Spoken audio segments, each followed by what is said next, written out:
Today is Tuesday, November 18th, 5 p.m. We're here tonight for the Public Safety Subcommittee meeting. Mr. Clerk, please call the roll. Here. Belanger. Here. Council Mercia. Here. 3 present. Thank you, Mr. Clerk. Tonight we have with us Superintendent Taylor, the Lowell Police Department, Middlesex District Attorney Marion Ryan, and Middlesex Sheriff Peter Katusian. Also in attendance was Council Melanazzo, from our Law Department, Attorney Rossetti. So tonight, the idea is, the motion was filed by Councilor Leahy. It was a discussion by various law enforcement agencies regarding the collaborative crime prevention efforts we have here in the city. We'll start off with Superintendent Taylor. Thank you very much, Councilor Rook.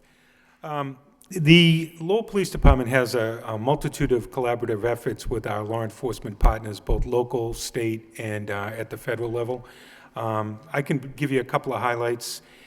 We have detectives assigned to FBI Joint Terrorism Task Force, and recently they've been involved in very prominent instrumental cases, including the Boston Marathon case. We also have 2 detectives assigned to DEA, Drug Enforcement Administration. One of them is assigned to a task force that resides here in the city of Lowell, with a group of federal agents, state police from, I believe, both New Hampshire and Maine, Massachusetts, and also several other law enforcement local police departments. And they concentrate on drug trafficking, drug distribution in the Lowell, Lawrence area, also into southern New Hampshire. One of their most recent very prominent investigations resulted in a couple of weeks ago, we assisted this CBI group in a drug distribution operation that was delivering a significant amount of heroin into the Highlands section of the city. In the course of that potential apprehension, the suspect led the officers from Lowell Police Department on a high-speed chase into the city of Lawrence. Ultimately, it resulted in the arrest of the individual, and we were able to determine later on that in addition to delivering a large amount of heroin into the city, that individual was also a twice deported illegal immigrant into the country, and he had been twice deported. He was also wanted on a homicide charge out of the Dominican Republic, and that was a result of that collaborative effort with the federal law enforcement task force that's situated in the city of Lowell. The other thing that I would point out is most recently we had a very comprehensive and I think a very significant investigation in the city of Lowell with our federal partners, the ATF, Alcohol, Tobacco, and Firearms, and that was in excess of a 6-month investigation. And most recently, I think everybody's aware, we did a press release, resulted, I believe, in the arrest of 8 individuals. They assisted us with technical surveillance, ATF. They also provided us confidential sources and funds to purchase in excess of approximately 20 illegal firearms in the city and other illegal drugs. So that was a very successful operation in the city. It specifically targeted a couple of groups in the city that had been causing some significant violent acts in the city. So I was very happy with the results of that investigation, and as I said, that wrapped up approximately 3 weeks ago. And that's just the first of many. This effort of collaboration with our federal and state partners will continue. Needless to say, we have many other collaborative efforts at the state level, including state police assigned to the DA's office, also the state police North Shore Gang Task Force, which we work with on a continual basis, our gang unit assigned to the Special Investigations Unit. And in addition to that, we work with the Troop A of the Massachusetts State Police. They constantly run sobriety checkpoints in the city. They also supply us with their community action team, known as the CAT team, that come in on a regular basis to assist us with uniform patrols and motor vehicle enforcement, specifically targeting high crime areas at those peak times when we think that they can be the most productive. So we have a wide range of collaborative efforts. And that's not even to mention the local law enforcement agencies that we work with all around the area, especially the contiguous communities, literally day-to-day interaction and collaboration. Another recent effort I think we can point to is with the Dracut Police Department. Tremendous collaborative effort between our Special Investigations Unit and detectives assigned to the Dracut Police Department, where resulted in a significant heroin bust in the city, and then they went back and searched a storage bin in Dracut. So those are just a few examples of our continuing collaborative efforts with our federal, state, and local police departments. Thank you, Chief. I know a few months ago you came to the council, and you had mentioned to us, with the district attorney's help, forming a team, a task force with a gang or drugs, that you had told us would be crucial for the city of Lowell. This team that they told us about a few months ago, this is a team that basically is responsible for the heroin bust Yes. a month ago, and then also the gun bust very recently.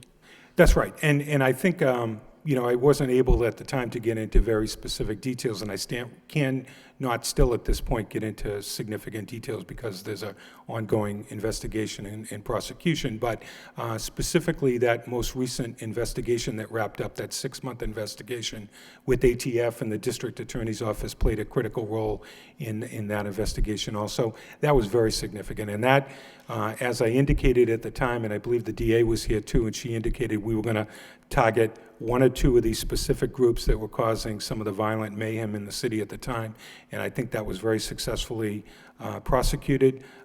We really, went after that group, and I think we made significant inroads. I know it was before your time as superintendent, and since that team has been reformed, is there a reason why it was, if it was disbanded, why it was disbanded, or because it seems like when it's in place, it's very effective. I'm going to be careful with my remarks on this, Councilor, but there were some issues with that unit that is still subject of ongoing investigations and potentially some litigation. So I thought when I took over, it was in the best interest of the department and the city to before I put additional resources into that unit, that I put the appropriate supervisory structure and personnel in there and give it a new charge. And that has been accomplished. It took longer than I would have liked, but we were able to get that up and running with the appropriate people and the appropriate command structure. They were restocked. I put additional resources in there to target drugs and gangs in the city because, as we know, there's a nexus between them there. And so now that combined unit, I think you can see the production most recently over the past couple of months that you're starting to see come out. And, it's not, it may look easy, but there's a lot of dedicated hard work to the seizure of a kilo of cocaine and $87,000 in cash that they recently were able to get. So I anticipate that we'll see very good things from that combined unit as we move forward. Great, thank you. Council. First off, thank you very much, Sheriff and District Attorney. Thank you, Mrs. Ryan and Chief of Police, for being here as well. It's very important that our #1 issue in the city is public safety because it stems on every economic turn that takes place. People don't want to start a business here if there's not safety in this city. So that I'm very pleased that you took time out of your busy schedules to be here. We talk about the situation in the city whereby people are getting robbed. You may have a shooting maybe once a year, but it seems like every other week we were having 2 and 3, and it was so frustrating. And please know that we know that everybody's doing their part to make things happen. But I think as we come together and read the paper over the past few weeks and see the cooperation between the towns of Dracut and Billerica and Chelmsford and the city of Lowell, that all this works in coordination together. So this is a good thing. And I know of the $87,000 bust that you people are doing a great job. We have the neighborhood groups here, too. They have concerns with their respective neighborhoods of the break-ins in cars and the invasion in homes and the stuff that's taken place whereby people are violated when they come home and find their home has been robbed. So it's very important that we be on the right page and stick to our guns about truth in sentencing. To me, that is very, very important. We have laws in the books that our legislatures put time and time again effort into it, and yet it seems like somewhere the ball is dropping, whether it be the judges or whether it be, and blame is being passed all over. We need to work together as a team, that if someone is gonna do a crime with a gun, it's very important that they do the time. So I'm concerned, Sheriff, all we hear is there's no room in jail. I'm asking you publicly, is there any room in jail? Someone commits a shooting and we enforce the law and they go to jail for a year because they had that gun in the Hartley-Fox law that says 1 year mandatory sentence. Are they going to jail? Is there any room, or are we turning them away? Counsel, let me answer it this way. Where most places have a no in front of the vacancy sign in front of their establishment, there's no word no in front of our establishment. There's always a vacancy, there's always a place, and if there's someone that needs to be sentenced, we've always got a room for that perpetrator. So let me just say that perception is everything. And I firmly believe if people know that you commit the crime, you're going to do the time, and there's room in jail with that formula, maybe that might help. So I want to thank you again for being here. It's a very deep issue in our city with safety. So that's what I just wanted to ask. Thank you. Thank you, Councilor. Also joining us tonight, along with Councilor Malnazzo, is our Mayor, Ronnie Elliott. Welcome, Mayor. Madam DA, we remember you coming to the council a few months ago along with our superintendent and pledging your support for the city of Lowell. We are very grateful for that. Could you speak a little bit about the collaboration your office is doing with the police department, please? I'd be happy to. And I think, I was just thinking as I sat here, we are fortunate, I think, right now. This is a time when if you look at this table, we have we all started this very young, but almost 100 years of experience in law enforcement between the three of us. We've all gained that experience working together here in Middlesex County. So this is a time when I think we really can accomplish things. And as the counselor just mentioned, I think over the last few weeks we've seen some significant progress in dealing with some of the issues on the street. That is because we have always had a long and effective relationship with the Lowell Police Department and with the Sheriff's Department. We have spent a lot of time together over the last few weeks working on some of these things. As the superintendent mentioned, the task force, which was very effective. We've also spent a great deal of time, as all of you know, I think, with our opiate task force and getting the drug court up and running. That seems to be going well. It's my expectation that that continuing decline we're seeing in some of those things on the street will continue. The number of people going through the pipeline in that drug court is increasing. I've also just recently agreed to have Lowell, along with the cooperation of the superintendent, and I'm sure the sheriff, to participate in the Project Hope, which will be coming to Lowell. That's a project which is a very intensive probation supervision program, where people who are on probation are going to be being supervised very intensely. It focuses on the idea that if there's a violation, there's very swift sanctions.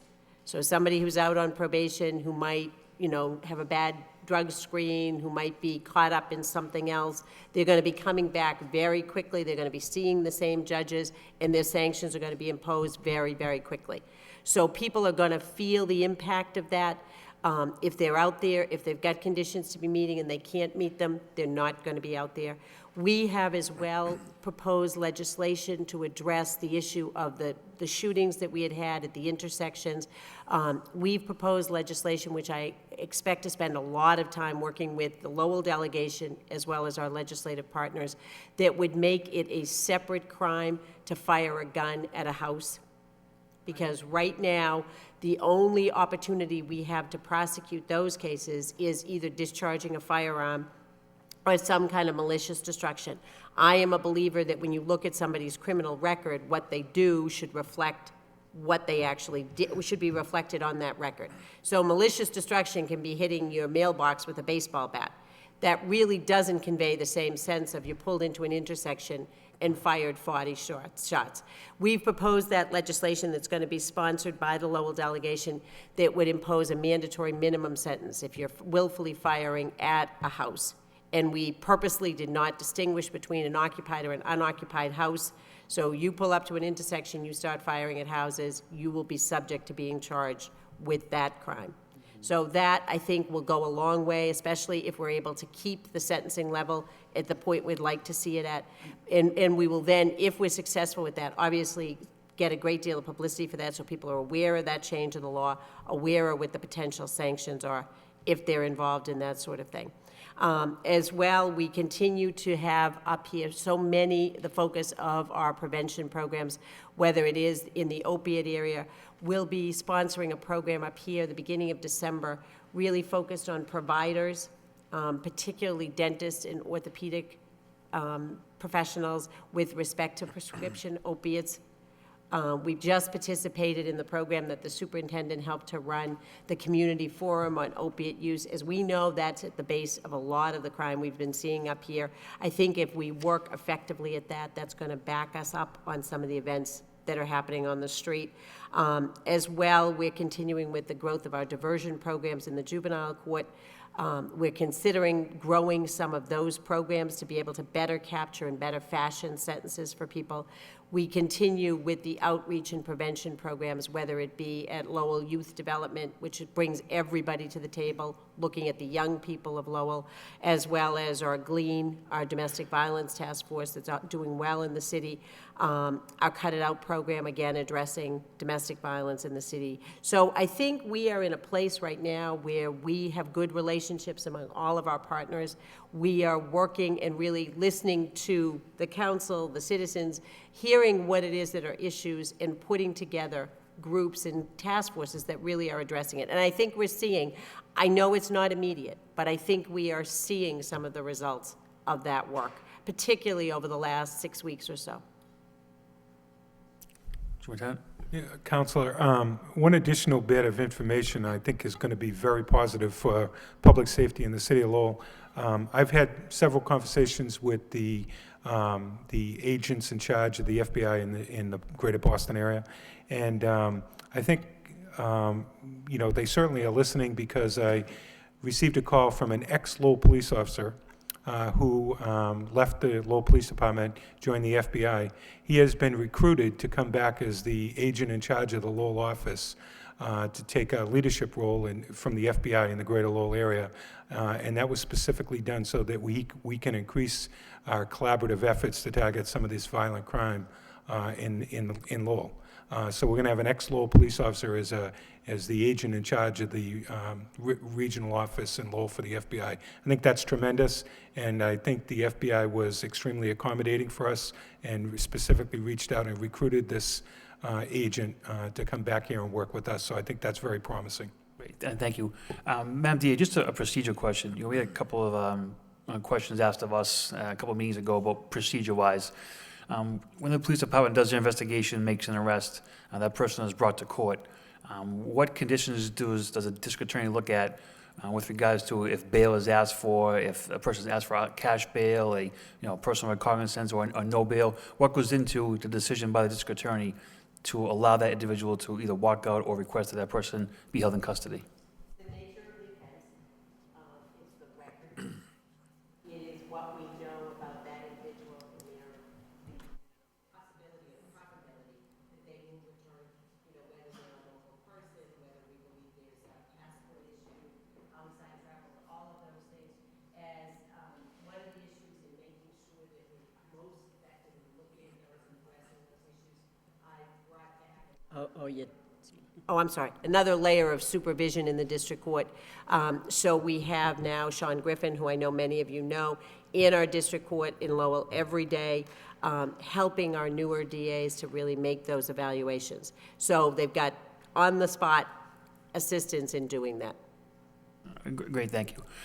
So Sheriff, once the police does their investigation, once the DA does their job, they're incarcerated, they go into your care and custody. Could you just explain what goes on behind the walls at the House of Correction, please? Certainly, Chairman Rourke and Councilor Belanger and Councilor Mercier, Councilor Milanazzo and Samaras and Mayor Elliott, it's great to be here. I started my law enforcement career Lowell District Court here, and it was funny when I heard that. Again, sorry about that. I started my law enforcement career here in Lowell District Court, and as when District Attorney Ryan had stated, almost 100 years of experience, I shuddered, but she was correct. It was almost 25 years ago I began here in Lowell, and it's great to be in Lowell. You might notice I come to Lowell an awful lot, and you know why that is? Because I'm invited up here, and when I'm invited, I show up, and I thank you very much for bringing me here today as well. Each of our agencies works very closely with each other, the District Attorney's Office, the police, parole and probation, and our federal law enforcement partners in order to share information to make our communities much safer. I'll give you a brief overview of our population at the Middlesex House of Corrections and the Middlesex Jail, just so you can understand what we do. On any given day, we have well over 1,200 individuals in our custody. As of this past Thursday, we had 289 of those men were Lowell residents, about 121 in the House of Correction and 168 in the jail awaiting trial. And if you may know, the House of Corrections, those that are sentenced out of the district courts, like a Lowell District Court, those that are sentenced generally out of the Superior Court go to the Department of Corrections of the state, Susan Baranowski and others. Otherwise, if they're sentenced out of the District Court in Middlesex County, they're sentenced to me for a maximum of 2.5 years. Sometimes they can do time from and after. And the jailmen are those that are being held on bail or without bail pending their trial, awaiting trial. The jail population, where it's very difficult to do much with them, they're transient, they're fluid, they can be out in a matter of hours or they can be out in a matter of years. They don't get good time for any of the programming that they can participate in. So very much a lot of their time is just dead time sitting there awaiting trial. And so that's a very different type of population. The House population that are sentenced and understand how long they're going to be in are a very different population for us to help and prepare for reentry into each of our communities, because they all come back into all of our communities. We have, initially when they come to us, they're given a lengthy and thorough assessment, LSCMI assessment. I think there's over 56 questions in this that get down to the nitty-gritty as to why people are sentenced, or why people are, what led to their criminology. Often they're in their incarceration. Often they're issues dealing with family history, education, addiction, employment history. Mental health is always a significant issue with our population, and homelessness, another reason for criminology. And what we do is we take, and about 80% of those people, by the way, are 80% or even higher, are self-reported drug or alcohol addicted, self-reported. So we're speaking about mental health and substance abuse. Those are two primary drivers in why people end up in our places of incarceration.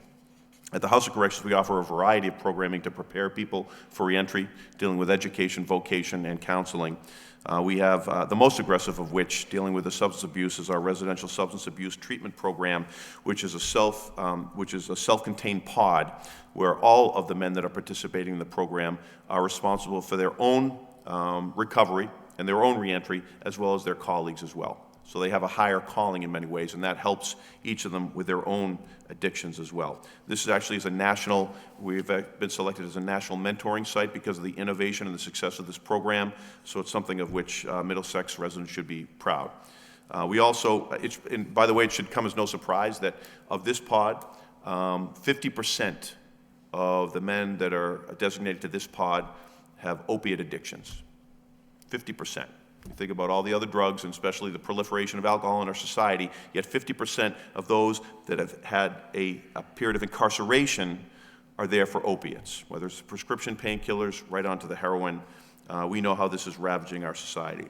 And we also have many programs dealing with the culinary arts, our custodial program, our Xerox program, many other vocational opportunities as well. Right here in Lowell, we operate our community counseling center, where we work with men and women on diversionary sentences. So instead of, much of this has to do with educational and alcohol counseling. I know Councilor Mercier is familiar with the program up there.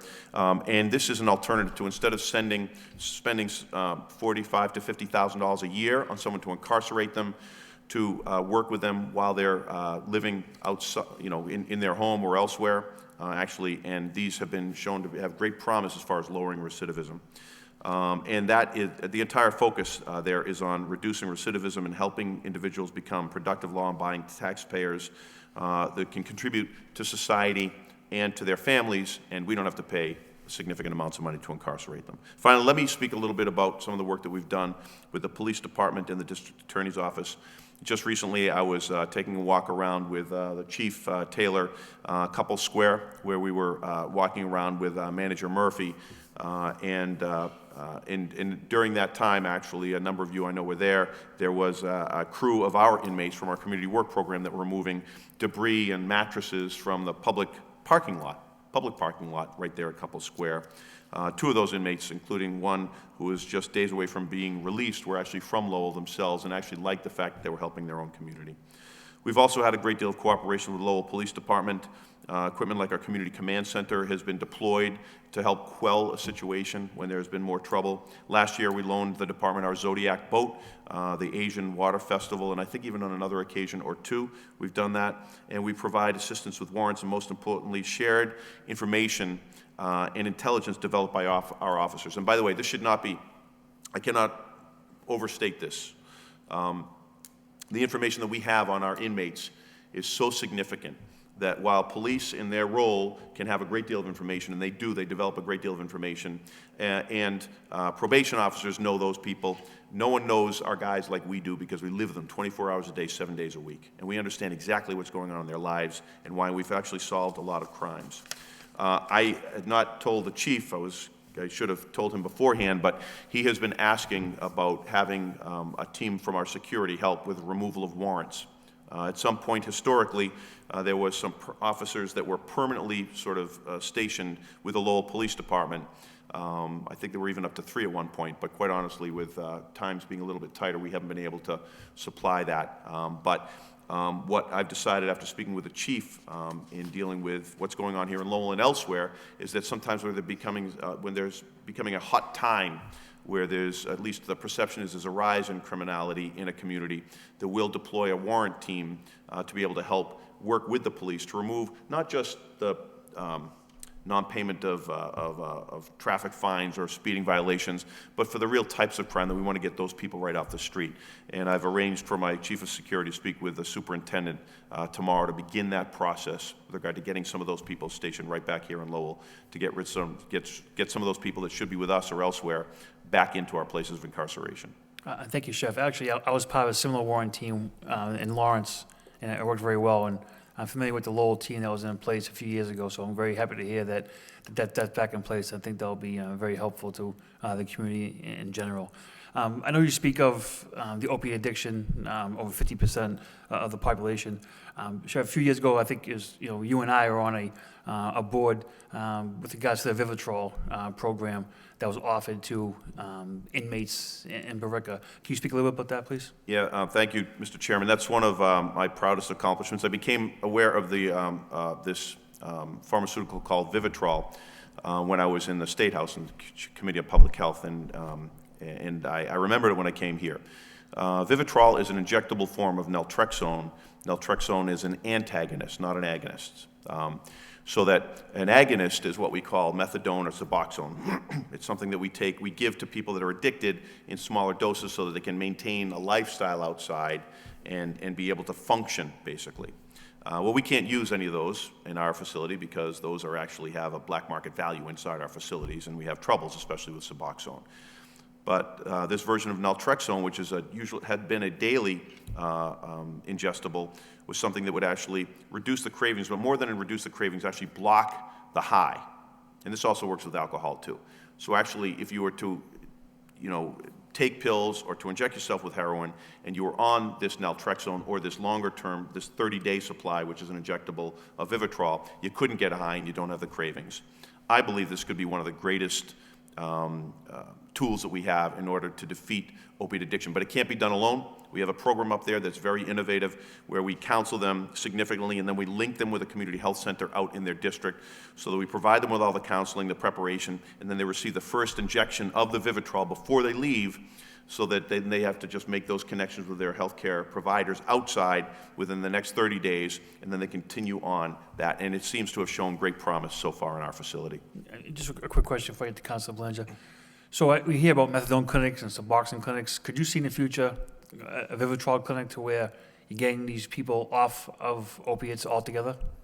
It's actually much more accessible than ever before. The reason I became first aware of it was when I was in the State House. I was the chairman of the Healthcare Committee, and the manufacturers, Alkermes, which were a Massachusetts-based company, actually came to me hoping that I could help them get insurers to cover the injections. They were about $1,000 per month of injection, pretty expensive. And I remember thinking, that's just ridiculous. What insurer is going to pay for $1,000 a month or more for an injectable? It just didn't make sense to me. And lo and behold, so many of the insurers have moved to this, as well as Medicaid has moved to this. So the very population that are most likely to be incarcerated are those that are less likely to have health insurance, that are more likely to be eligible for Medicaid. Right? This is a dual population where they don't have health insurance, they can be eligible for Medicaid, very high incidence of incarcerated and Medicaid eligibles, and Medicaid covers this. So when you think about insurance companies are now willing to pay $1,000 or more per month for an injectable form of naltrexone, you think about how much more it must cost them for the results, for the cost for addiction. So it's actually much more out there, but people simply aren't aware. But again, they can't do it just as the injection and say, I'm fine. It's sort of like when we have surgeries to help us reduce our obesity. You have the surgery and you say, I'm fine, I can eat as much as I want. You can't do that. You still need to have your head straight and your counseling straight and your providers on the same page with you. That's really where the real success can happen, because they may have access to the Vivitrol, but they need the other two parts of that sort of trident, if you will, to be successful. Great. Thank you. Councilor Belanger? Thank you, Mr. Chairman. For starters, I would like to thank Chief Taylor, Sheriff Katusian, District Attorney Ryan. Thank you very much for making time, being here tonight. You all know the city of Lowell here in the last 12, 14 months have seen a rash of violent crimes, specifically with guns. So I appreciate you being here because we need your help, quite frankly. But for starters, District Attorney Ryan, I can't commend you enough on what you're trying to accomplish here with the bill you're filing to make it a separate crime to fire a gun at a home. Okay, I'll give you an example. Just 3 months ago, Lowell police apprehended an individual, fired a gunshot at a home, through an infant's bedroom window, was let out in the street for a few $1,000s. Okay, this is what's going on, not only in Lowell, but across the Commonwealth, okay? Lowell police, we're doing what we can on the council. We're raising taxes to put more officers on the street. The chief's doing all he can. And sometimes at an executive level, we're not getting the assistance we need at times. So I hope there's a message, some kind of forum to judges throughout the Commonwealth that we need their help as well, okay? It's getting worse and worse, and it's gateway cities all over the Commonwealth, not just Lowell. So, District Attorney Ryan, best of luck. I think Lowell is behind you probably unanimously. I can't speak for everybody, but I hope you get this accomplished. Really, there's a need for it, because we've seen over the years the Bartley gun law, one-year mandatory, has completely gone by the wayside, and that's a fact. We see too many, these courts, turnstiles for these gun crimes. They're right back out in the street, almost immediately, and it's got to stop. Because we see them, many of them are repeat crimes here in the city, and it's got to come to a conclusion here. So we're heavily relying on you.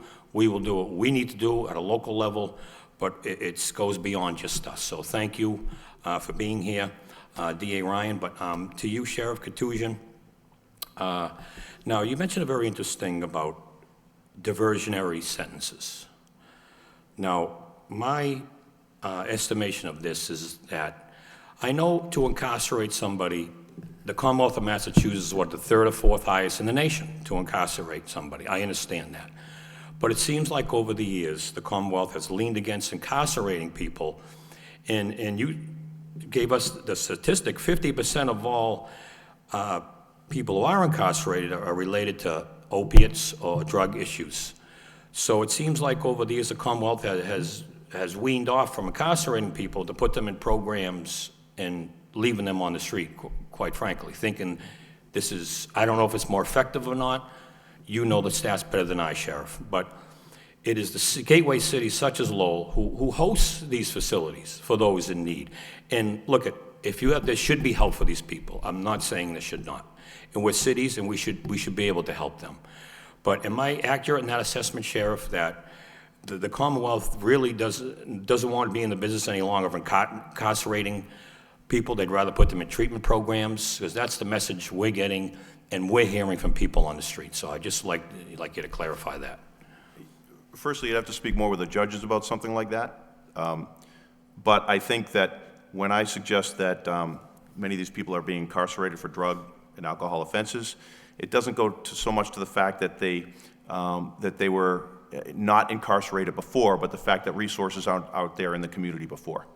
So that, quite honestly, that if we had greater resources for drug or alcohol addiction or mental health issues out in the community, then they wouldn't be led into here.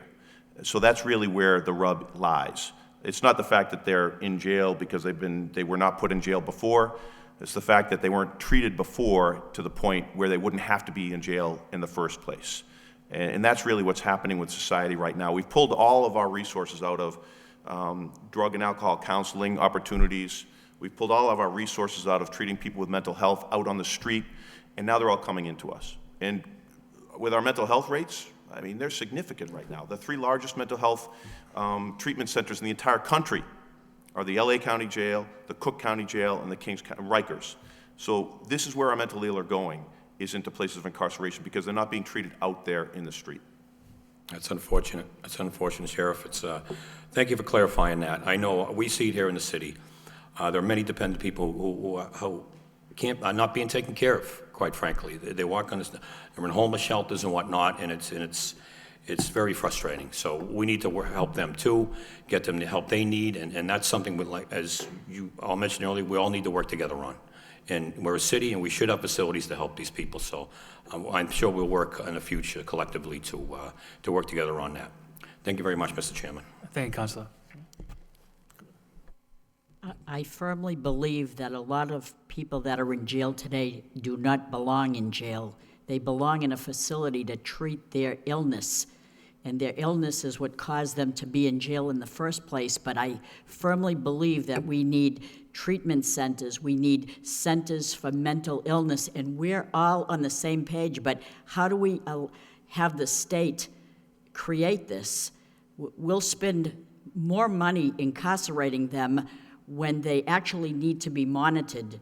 I know firsthand of a client that came before us, and I was always very nice to this person, and then one day he came in and he was completely different, and he was really rude to me, and I said to myself, I'm the most decent person to this guy. I don't know why he's treating me like this. And then I didn't see him for about 4 days, and then in the 5th day he came back and he said, he signed in at the sheriff's department, and he said, I'm very sorry, I was not on my medication. And from that point on, he was back to being the same person.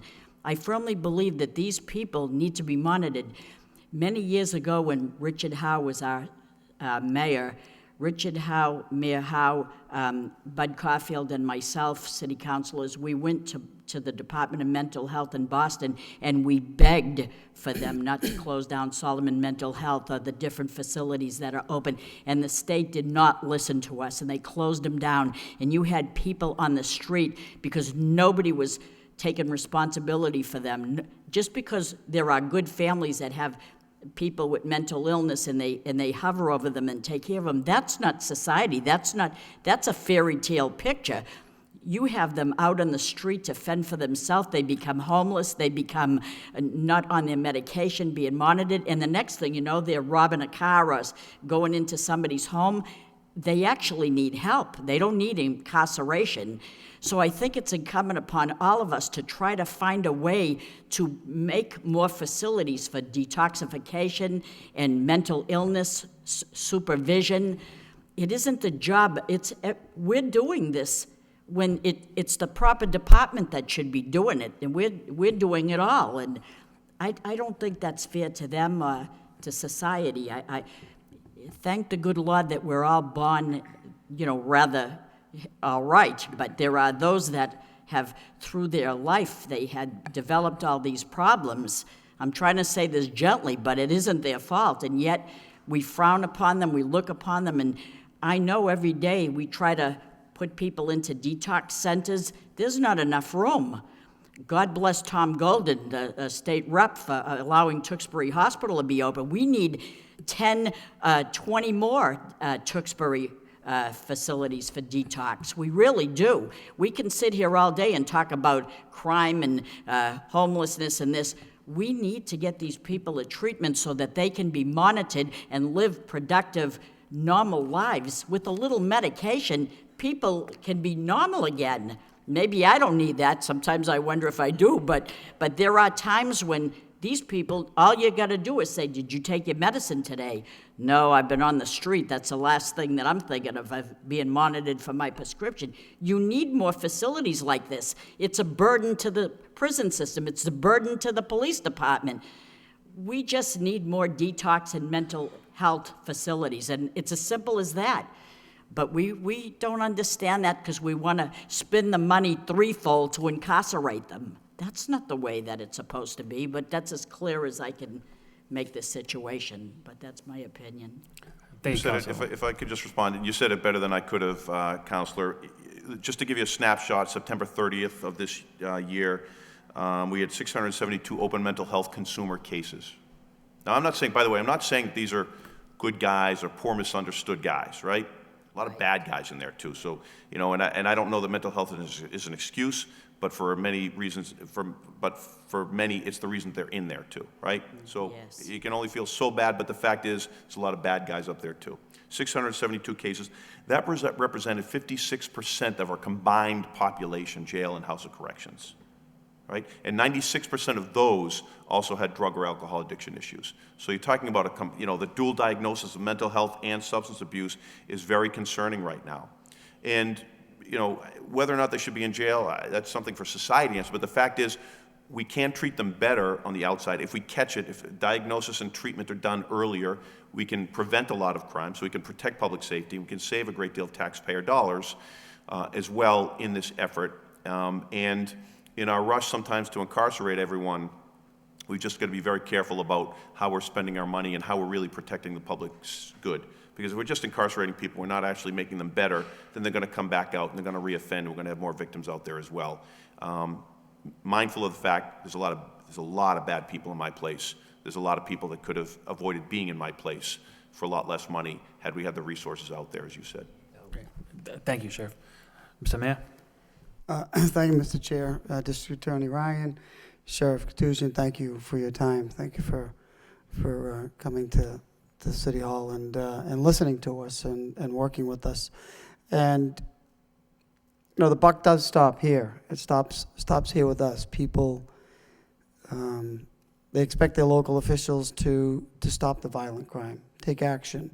They expect us to stop the shooting, stop the drug dealing, and we do this. We take action. We do it with the limited resources, along with partnering with the state police in your office and the sheriff's office and the federal government. So we act. We expect our police department to go out, make the arrest, put them in jail. And I think the question has been raised, or the sentiment that we do our job, but they're released. And they're back on the street. And you hear from police officers, quite frankly, we're out there doing our job. We're busting our back to get the bad guys and put them in jail, only for them to be released. How do we get that message to the judges to say, is there something more that we can do?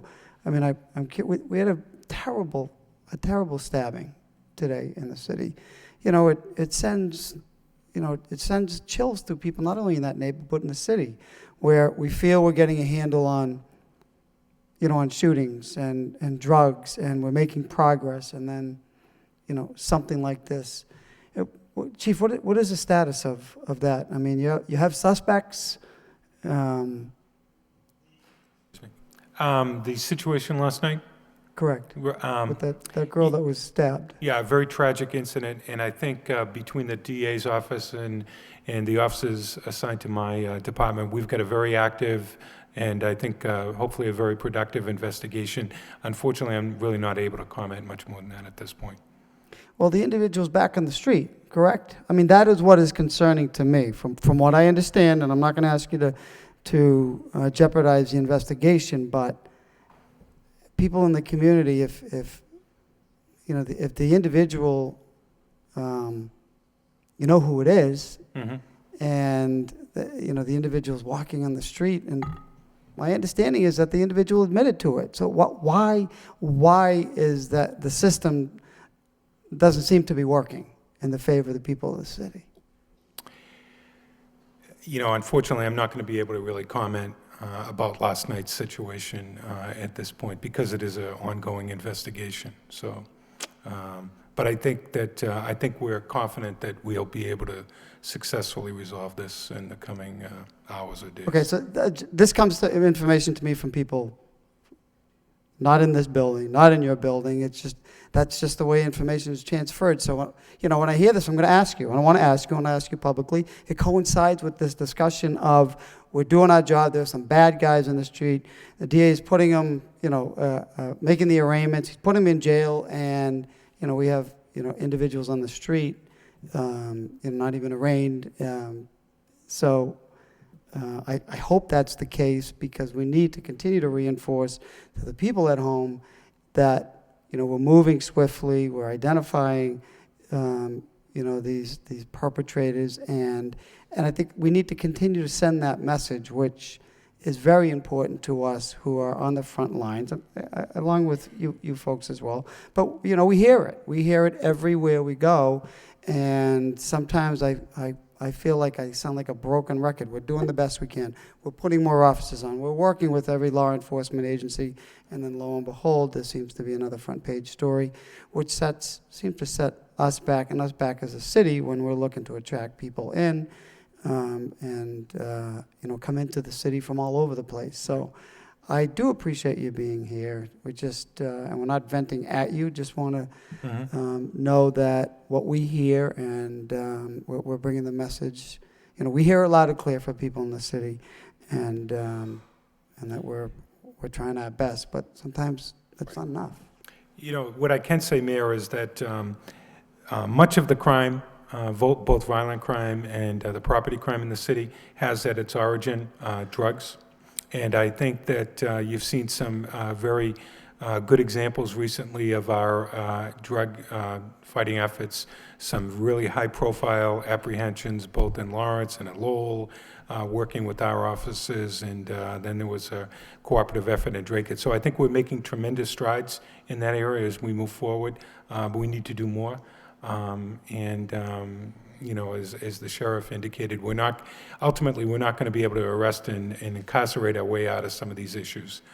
It's a more holistic approach. We have to view this, you know, both from arrest, prosecution, and a treatment perspective. So I think it has to be balanced. And I completely concur. There are some, you know, it's societal problems, Right. and we can't solve them all. We can only take one bite of the apple at a time. But people at home, you know, they want to feel safe, and whether it's more prisons, more mental health institutions, more arrests, and more Right. people just being incarcerated, you know, that's, Right. those are the cards we're dealt with, and we have to play with them. So thank you. Thank you, Mr. Mayor. Also joining us, Councilor Leahy and Councilor Samaras. Councilor, you want to say a quick word before I get to the public, please? Yeah, thank you. Basically, I have the same question that the mayor asked. I want to thank the chief and the sheriff and the district attorney for being here. But my question is the same to District Attorney Ryan. Last night, Councilor Leahy and myself were at a neighborhood meeting, and they were talking about the break-ins that have occurred and what's happened. And they talked about people being caught, and basically not understanding that the people who were caught were actually on the street quicker than they were filling out the report. And I know that's not something in your control, it's basically, I guess, the control of the courts. But it's very hard for people to understand why this happens. Is it because of the volume, that we just don't have the space? Or is it the laws have to be changed, because it's very hard to explain to our constituents that are going through these problems that, we'll say, the bad guys on the street quicker than they are filling out a report, in a sense. And it's very hard for them to understand, and truthfully, very hard for us to explain to them. You know, our police made the arrest, the district attorney's office stepped in, they went to court, and they're home. And what they're referring to in many cases, no, people with long records, not even posting bail, just being allowed to go home. I know it's difficult, but can you help in any way give an answer so we can answer our constituents as to why this is happening? Without obviously speaking to specific cases, as I mentioned before, when a case comes before us, somebody's brought into court, and we're making that assessment as to bail, we're looking at a number of factors in developing what's going to be our recommendation. We make that recommendation to the court. Obviously, the accused has an attorney who makes a recommendation to the court as well. The judge, in whatever formula he or she may be using, then makes some determination with respect to bail. So, you know, do I understand that we are not always having bail set in the amount that we are asking for? Yes. And that's a different piece of our system that goes to what a number of factors, sort of in a, you know, the role of the court at that point is to kind of be taking the overall view in terms of what they're assessing every day that comes before the court, making an assessment as to where they're going for the day in terms of who's before them. You know, it's my experience in Lowell District Court that we get a very good hearing in terms of, you know, the judge listening to us and what our recommendation is being made based on those factors that I talked about, the seriousness of the crime, the record, the probability that the person will return. Do we and the court always agree as to the bail that is set? No, we don't. And, you know, I understand the frustration of someone who feels that the person is not being held, but what often is, there's often a middle ground, which may be the person's on a GPS bracelet, the person's on certain conditions, and the court has made a determination that they believe that to be an effective way to ensure that the person will come back and that the community will be safe while they're out during that period of time. No, but you understand the mayor's frustration. I'm not speaking No, for I the do. mayor or myself. I do. But we're asked every day, you know, what are you doing about this? And it's very hard to explain that. It's procedural. But to my other question, when I say volume, do you feel if you had more support, more personnel, or in a sense, better holding tanks, so to speak? I mean, is that something that's necessary, or is it just the system? I think that my personal view of this is, could you always use more resources? Could all of us always use more resources? Of course, that's true. The day is never going to come when we're all going to have all of the resources that we could envision. I think what is effective is two things. One is what we're doing right here, which is a recognition that these really are community issues. Okay. I think both, obviously the superintendent, but the sheriff and myself both spend a lot of time up here. We work with all of you. I mean, I noticed tonight as we came in here, we all have a good first name relationship. That comes because Lowell, and I have said this many times, Lowell understands that it has to come together as a community to deal with those things. I think we have done that effectively here on a number of issues. And I think, as I said earlier, that the progress we've been making over the last few months is a sign of that. I look back at 34 years of being in the DA's office, coming up here, and I see dramatic strides having been made in the kinds of crime that we've dealt with, the progress we have made in the Lowell District Court and Superior Court in the way that we're dealing with cases, the resources that we have made available. And to a very large extent, that is due both to the support of the Lowell delegation, the support of the city government, and it's also due to the fact that we have done, which I think is the second piece, which is, given that we're never going to have enough money, a lot of what needs to happen is us collectively working on these, coming up with alternatives. That's one of the things that in the 2.5 years that I've been running the opiate task force up here in the city, we've accomplished an enormous amount without a lot of money. We've gotten the drug court up and running here much faster than it has anywhere else, and that has really been because of people in the community coming together, looking with the police department at the kind of crimes that were being committed, looking at the people that were out on the street, using the kind of research the sheriff has that opiates were at the root cause, and taking a four-pronged approach to that.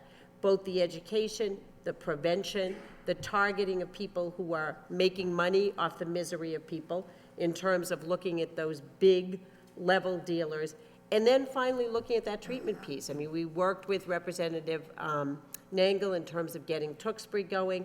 We've worked with the health department in getting vouchers available for people to get to programs. We're doing a lot of the outreach and training up here, both for the medical staff and the community in terms of prevention. I think, and I completely understand the frustration that these things aren't fixed yesterday. I think that we can look at what we've done here as a very solid record of a city coming together, working on its own problems, working to protect its citizens, to help its disenfranchised citizens, whether that be because of mental health issues or substance issues. And I think that there is not a great deal of work to be done. I think we have accomplished a substantial amount in this city. And that is a testament to everybody in this room. And I don't want to lose that as we look at what more can we be doing. Of course we can. Well, no, thank you for that. Actually, I think the issue, how do we get that information out? Because our constituents really have to know that you are doing a lot of good work. And that I know what's been happening in the police department, and I've heard so many good things that, you know, the sheriff has done at his programs. The question is, a lot of people just don't know that. So how do we get, how can you help us get that information? Because you know, the paper is here to cover the story, there'll be a story in the paper, but the thing is, it's just not enough. How do we get these? Well, and I'm happy to be a facilitator for that, because I think often when I'm here, I'm in the city a couple of days a week. Okay. I see the sheriff and the superintendent. We're up here for Lowell Youth Development. We're up here for the Opiate Task Force. We're up here for the high-risk domestic violence. And you're right. I mean, we're doing that work. Yeah. It's effective, but people need to see that. And I'm certainly happy to take, you know, a leadership role in getting that information out. In working harder at making sure we are getting those releases out, trying to get, you know, focus on ways that people hear that. I know we've developed some good materials. The students at Greater Lowell Technical Health School helped us to develop an app. They helped us to develop some of the material for the street fairs. We will certainly be promoting that, getting that out there. And I'd be happy to partner with anyone here in terms of groups or other outreach places you'd like us to be, because we are here, we're doing the work. But you're right, people need to see that and know that's getting done. Great. Thank you. At this time, go open it up to members of the public like to speak on it. Please step up. Yes, sir. Thank you, Mr. Chairman. My name's John Gear. I'm president of the Belvedere Neighborhood Association. I live in Alcott Street in Lowell. I appreciate the fact that the law enforcement community has come together tonight. I support the notion that it's a comprehensive approach, collaboration, communication, all involved to deal with the public safety issues in Lowell. It seems to me that the judicial approach really needs to be strengthened in terms of consequences for lawbreakers. I think that echoes what the mayor and others have said tonight. I'm hoping that there'll be continued communication as Chief Taylor has done with his team and the neighborhood leaders. I think we have an effective approach there, and I hope that continues. I think we as neighborhood leaders recognize the fact that encouraging neighborhood residents to say something when they see something is a very effective approach. And the police, I think, have been quite responsive to that. One of the challenges is if I say something, it's going to be retribution against me if I am determined to be the person informing the police. So that's something I think we have to deal with as well. And something that I think Chief Taylor has brought up in terms of follow through with those individuals who have their house broken into or whatever, I think that's a good approach to have that follow up to make sure that the resident is being dealt with, they're okay. What are the next steps that the individual can take to deal with that invasion, if you will? So appreciate the time tonight by all the authorities, and we look forward to working with the chief and other authorities and the council to solve this problem. Thank you very much. Thank you. And just on your point of see something, say something, it's a great point you bring up. And also, there are many ways you can report any type of tips anonymously to the police department. So it's something I'm sure the chief can talk to you about afterwards. But thank you for your comments. Thank you. Okay. Ms. Page? My name is Anne Marie Page. I live at 26 Fremont Street, Lowell, and I'm the current president of the Citywide Neighborhood Council. We've all talked about a lot of things, and we've all said a lot. We've said it before, and we'll probably say it again. I would like to thank the chief, the sheriff, and the DA for giving up their time to be here tonight.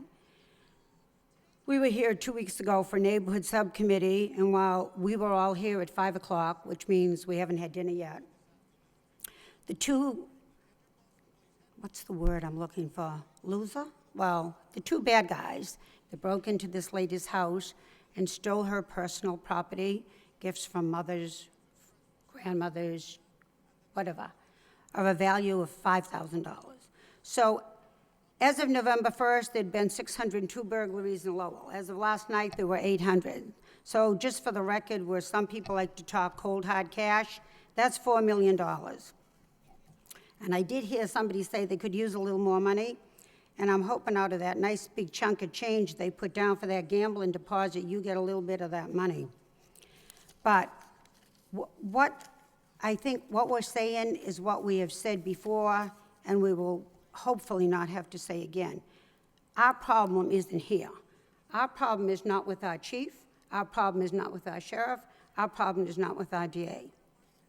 Our problem is the revolving door. When we were here 2 weeks ago at a neighborhood subcommittee where a young lady explained what happened when her house was broken into, right? While we were here, not having dinner, right? Have worked all day, many of them, and came here right for 5 o'clock for the meeting. Those two thieves had been released. They had been arrested over the weekend. That Monday, they were released, and we were here on a Tuesday night. So while we were here not having dinner yet, they were home either having a hot coffee or a cold beer with their dinner. They did not even have to pay bail. They were let out on personal recognizance. You're such a nice guy, you break into somebody's house while they're at work, and we're gonna let you go home and have dinner. There's something wrong with that picture. And that's not the three people sitting here. But that's the problem. That's what we hear from the citizens. That's what we hear from the police. That's our problem. What happens? And I was very happy to hear the sheriff say, no room at the end is not true. He's got room or he'll make room. That made us very happy. I also agree with what Councilor Mercier said. If somebody is sick, mentally ill, they need to be cared for. They need to be institutionalized or cared for. And something happened around 1975 where somebody said, hey, have a good day, go out. But nobody was then taking care of them, and we had a lot of problems. And somebody said to me last week, I think the police have a little too many people to watch over. It's not just watching over the crooks or the bad guys. They're watching over a lot of people that maybe should be in an institution where they're taken care of and they're protected. And we do appreciate the fact that we did get part of Tewksbury's wing opened again for some people that are addicted. And I think we all agree, if you're sick, we want to get you into a hospital or an institution where you can be cared for and taken care of. We don't want to find you frozen under a bridge, right? But if you're a thief, we want to see you be the sheriff's house guest. The other thing is, I think the word we're looking for too is we want to see the court judges get tough. And we realize that with all the laws, that when the police arrest you, they have to be sweet and wonderful and gentle, and we understand. Well, you know what? If you stepped out of line when you were a child, your mother gave you a little tap on the bottom and said, don't do that again, you didn't do it again. You got the message right away. We need to find a way for somebody to understand, you do something bad in Massachusetts, you are going to be punished. If I was going to commit a crime, I'd pick Massachusetts, because they're not as tough. We want tough. You go to some other states, ooh. But that's what we want. We want this to be, this is the way it is. These are our rules, these are our regulations. You don't want to follow them, there's a consequence. That's why you're all sitting here and you're not in jail. Because your mother and father said, if you do something wrong, there's a consequence. And you knew, don't fool around. So you got the message right away. There has to be a consequence. We can't have, like you said, Corey Blanchard, we can't have a revolving door. And people that need help need to get help. And we've spoken these words before. We hope we don't have to speak them again. But we need to find out what the problem is. And there is a gun law in the box. I never get it right. I wrote it down and I picked up the wrong note. It's not Barclay. It is Barclay Fox. Oh, I was right. Good for me. The old girl isn't as bad as she thought she was. Barclay Fox, it is. But when the Barclay Fox law came in, if you got picked up with a gun and you didn't have a license to carry, it was mandatory 1 year in prison. Somebody found a little loophole someplace, and evidently they were able to get out. My thinking is if you get picked up with a gun and you don't have a license to carry, you're going to go to jail, and we're not going to talk to you till 364 days later. Because, again, there has to be a consequence. You do something bad, there has to be a consequence. And evidently being nice isn't working that well, so we really have to be a little tougher. And we appreciate everybody working together as team players, because that's what it's all about. Thank you very much for your time. We appreciate it. Thank you, Mr. Page. Anyone else? Councilor Blanchard? Thank you very much, Mr. Chairman. Thank you to all the neighborhood groups for showing here tonight. And once again, we share your concerns, and we commend and appreciate what you do. Thank you very much. But hearing, from the council and the neighborhood group leaders that, I think a lot of this problem is that, we need more help from the judicial level of government. I don't know what to do. I really don't. We heard from the mayor, some of my colleagues, and the public. And we talked to a lot of officers on the street that work hard, risk their lives, and in many cases, these individuals are back on the street by the time the officer punches out. I don't know. So to you, DA Ryan, Sheriff Katusian, what can we do? I know the judges don't answer to us, but what can we do to reach out, send a message, and say, we need help? What do you recommend we do? I don't have an answer, but again, I'm not afraid to ask questions when I don't have answers. So we're frustrated. We feel this is a big part of our problem here, and especially in the city of Lowell. And, I commend and appreciate what judges do every day. It's a difficult job. But many of us feel strongly that we're not getting the help that we should, as you can see. So I'm sorry, put it right on you. What can we do to organize a meeting, send a letter? I don't know. I'm wondering if you have any recommendations for us. Thank you. Thank you, Mr. Chairman. I think one thing, and this goes a little bit to what the councilor said in terms of, it is, the first line of defense is probably really having accurate information out there. Because I think that, I'm in the Lowell District Court usually 1 day a week. I see many of the things that people say they want to have happen. I think that, for any of us who spend some time over there, you see judges who are working hard, you see probation officers working hard, doing their level best to deal with the person who's before them. So I think one piece of that is sometimes it is certainly the case that something happens and that one case becomes representative of where they are. To speak to the gun law for a second, in fact, the 1 year mandatory minimum has been increased to an 18-month period. I think one of the problems is, and one of the real factors in those cases, is we can only prosecute somebody under that law, for instance, when we find the gun. So we have had a number of incidents where something happened. Somebody obviously fired a gun. People eventually were apprehended, but we never found the gun. We don't have the gun.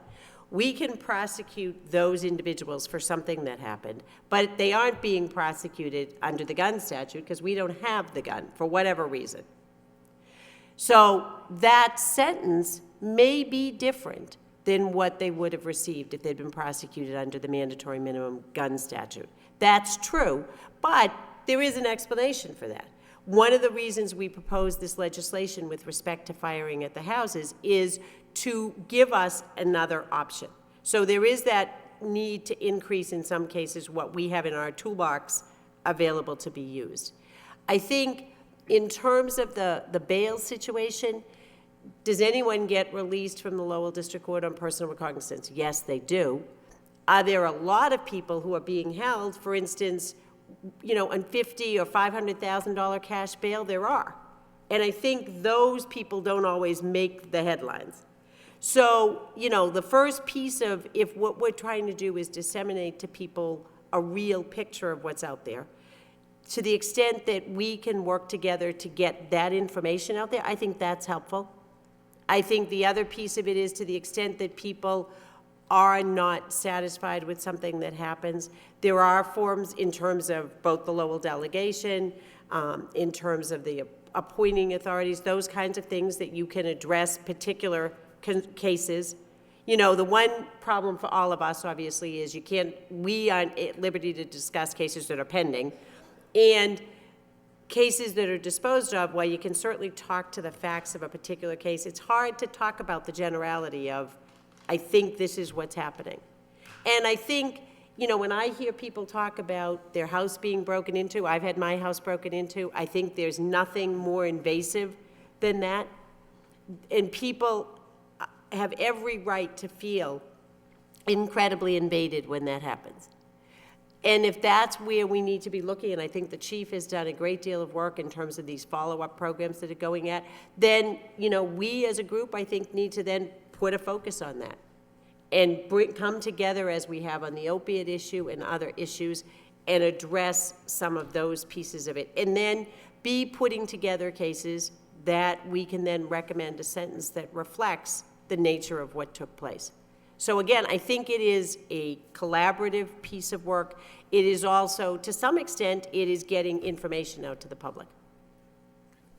Thank you, Madam DA. Sheriff? I agree with the district attorney. Those individual cases are very disturbing, and I can completely understand why anyone would feel very violated by people being turned out. I don't know about the individual cases. I don't get the sense, and I deal with it on a different end. I'm at the end of the pipeline where someone's already been incarcerated on bail or for sentence, so I don't really deal with it until that point. I don't really get the sense that the Lowell bench here is a soft bench. I don't get the sense that they're soft on crime. It's just not my sense of it, and I might be wrong, but I'll bet you if you took a look at a lot of the overall stuff, you might see a little bit more. You might not understand how many people are being held on crimes as well. I also think that, quite honestly, the reason I'm up here in Lowell a lot, and probably the district attorney's up here a lot, is because Lowell's a great community. And I think that Lowell has done amazing things. I'm up here with the UTEC and Salvation Army and Parents of Murdered Children, and I'm up here all the time because it's a vibrant community that pulls together a lot and has done a lot of great things. And I can understand where any community feels like one crime is too many, but quite honestly, Lowell's a pretty amazing community and should probably be proud of so much of the work it does while still be concerned about what's going on. Should feel very proud. I mean, listen, for a community this size, an urban community this size, compared to other communities, urban communities around this size around Massachusetts, Lowell's like head and shoulders above most of them. And probably at some points, Lowell should even tout its own horn as to how it's drawing together as a community, because perhaps people are failing to realize that because they happen to live in the community. Sheriff, thank you. With that being said, we'll conclude the meeting. Sheriff Katusian, District Attorney Ryan, we know how valuable your time is. And like you both said, you're here because it is Lowell. We very much appreciate you taking time out of your very busy schedule to be here. It's much appreciated. and it can't be said enough. So once again, on behalf of the Public Safety Subcommittee, fellow councilors, and the administration, we thank you very much for coming. All right, and thank you very much. A motion to adjourn? So moved. Thank you very much. Wonderful meeting. Oh, my